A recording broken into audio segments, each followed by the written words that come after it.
خدا نکنه قبل از این که ملک الموت ما به سراغ ما بیاید ما مرده باشیم. میگن مرگ قبل از حضور عزرائیل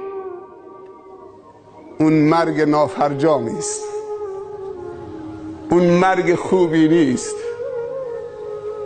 خیلی ها قبل از این که عزرائیل بیاد سراغشون قبض روح شدن، حسشون و وجودشون بمباران منفی شده. مردگان متحرکن، بی خاصیت، بی فایده، بی هنر، پوچ، بی محتوا،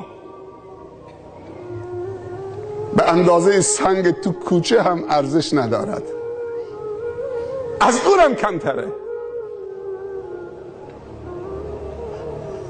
اگر کسی 2 پا معلول باشد و 2 دست فلج باشد و نابینا باشد و ناشنوا باشد،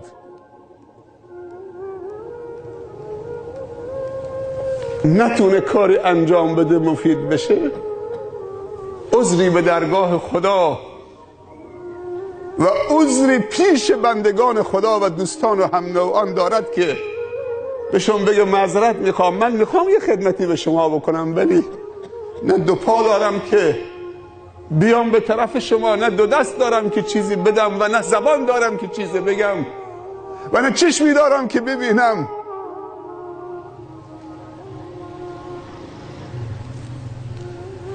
کدوم یکی حالش بدتره؟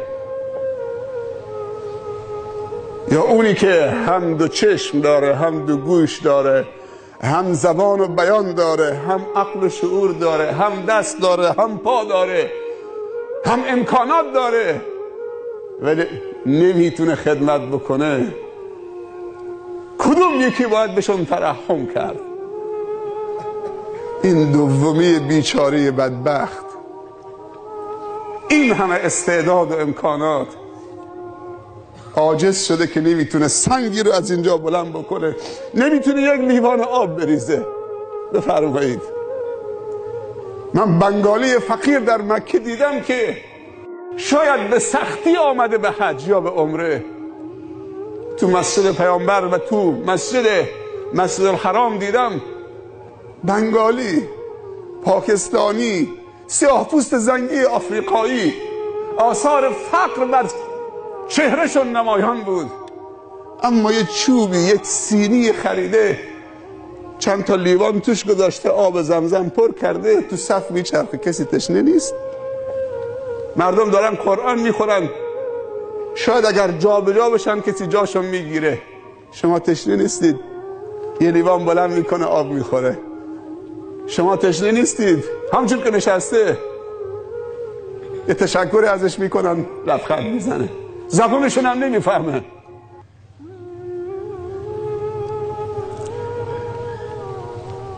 گر در یمنی چوبا منی پیش منی، ور پیش منی چوبی منی در یمنی، من با تو چنینم ای نگار یمنی، خود در عجبم که من تو ام یا تو منی.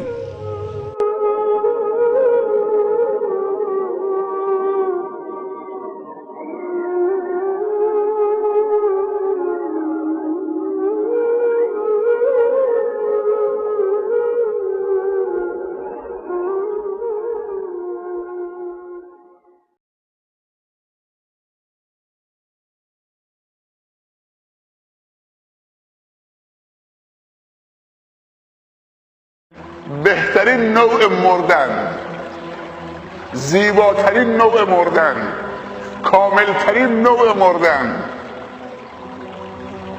کسی که در راه نشر دین خدا شهید میشه کفن نداره، نمازم نداره، غسلم نداره،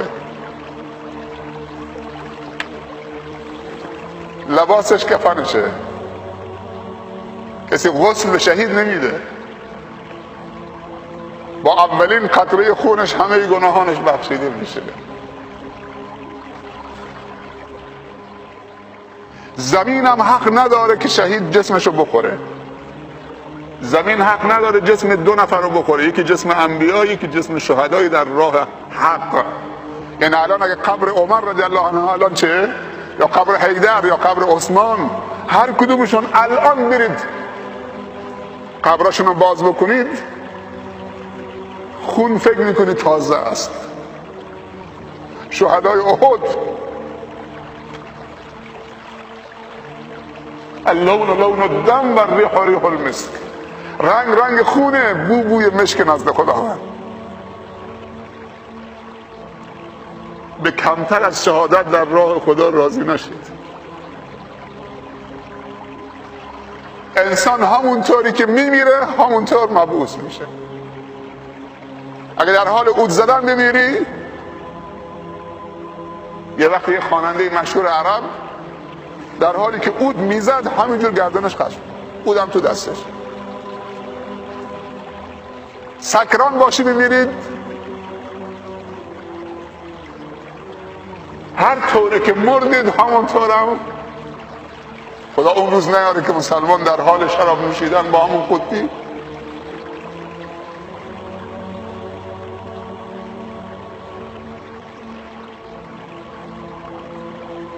پس زمین حق نداره جسم دو نفر رو بخوره.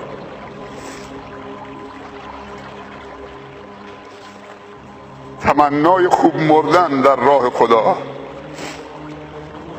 و این که مال تو، جان تو، خانواده تو با خدا معامله بکنید، الله خریدارشه.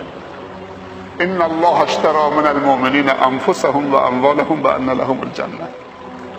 حاضر نفس تو برای الله بفروشید، خانواده تو بفروشید برای الله. الله مشتری است. مال تو، خدا میگه ان الله اشترا یعنی خرید، مشتریه. خداوند مشتری جان و مال و خانوادته. انفسهم و اموالهم، که حاضر با الله که مشتریز معامله بکنه. به ان لهم الجنه، در مقابلش بهشت براشونه. بالاتر از بهشت وجوه یومئذ ناظره الی ربها ناظره. سترون ربکم کما ترون القمر لیلة البدر لا تضامون فی رؤیته. پروردگارتون در بهشت فردوس میبینید همونطوری که ماه شب بدر میبینید، بدون هیچ ازدحامی. للذین احسنوا الحسنى و زیاده. نعمتی بالاتر از بهشت دیدار خداست که وقتی خداوند متجلی میشه این پرده حجاب رو بلند میکنه، یک پارچه نوره. سبحان الله، الله نور السماوات والارض. اونجا دیگه بهشتیان، حور بهشتی و نعمتهای بهشتی و انهار بهشتی و درختهای بهشتی و میوههای بهشتی و قصرهای بهشتی همه رو فراموش میکنن، مات و مبهوت میشن در مقابل این همه جلال و جمال.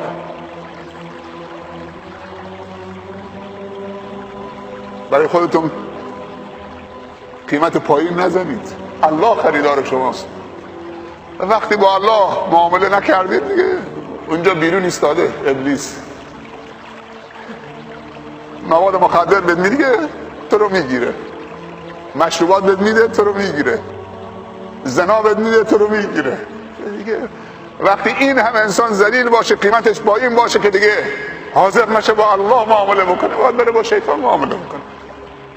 کالا و متاع شیطان دیگه مواد مخدر، زناست، رواست، ظلم، فحشاست. پیامبر صلی الله علیه وسلم نقل میکنه که خداوند ملک الموت فرستاد قبض روح پسر یکی از بندگانشو بکنه. وقتی رفت که قبض روحش بکنه، تنها پسرش بود، عزیز بود، قبض روحش کرد، برگشت پیش خداوند ازش سوال کرد قبضتم ولد عبدی فلان، قبض روح کردید بچه فلان بنده منو ازش گرفتید؟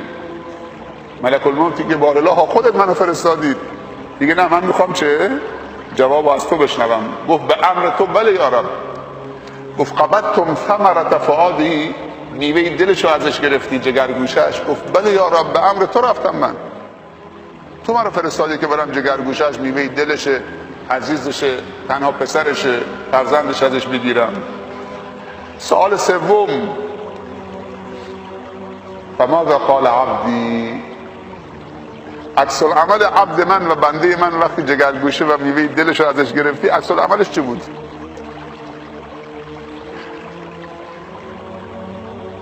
یقه‌شو پاره کرد، خاک ریخت رو سرش، حرفای بی ربط زد. ای خدا دیوار کوتاه‌تر از من ندیدید؟ همین تنها پسرم بود، بچه‌م بود، عزیزم بود، میوه دلم بود. فماذا قال عبدی؟ عکس العمل عبد من و بنده من چی بود؟ ملک الموت به رب العزت و الجلال میگه دو تا عکس العمل نشون داد، حمدک و استرجع. فقط دو تا جمله گفت در کمال متانت و صبوری. اون دو تا جمله چیه؟ حمدک، جمله اول حمد تو رو به جا آورد، گفت کار خدا، شکر خدا، الحمدلله. گفت جمله دومش چی بود؟ و استرجع، کلمه استرجاع گفتن انا لله و انا الیه راجعون. جمله سوم دیگه نگفت، دست از پا خطا نکرد، فقط دو تا جمله گفت، حمدک و استرجع. گفت الحمدلله، کار خدا، شکر خدا. امروز پسرمون رفته، ما هم به پسرمون ملحق خواهیم شد. انا لله، ما ملک خدا هستیم، الله حق تصرف در ممتلکاتش داره. گفت فقط همین دو تا جمله گفت، دیگه هیچ عکس العملی نشون نداد. گفت هیچ، نه اعتراضی، نه هیچ. خداوند دستور داد رب العزت و الجلال، گفت برید در قلب بهشت، بهترین نقطه بهشت فردوس من، قصری رو برای این بنده حامد من و شاکر من بنا بکنید، رو سردرش بنویسید هذا بیت الحمد، این خانه حمده برای بنده حامد من، سموه بیت الحمد.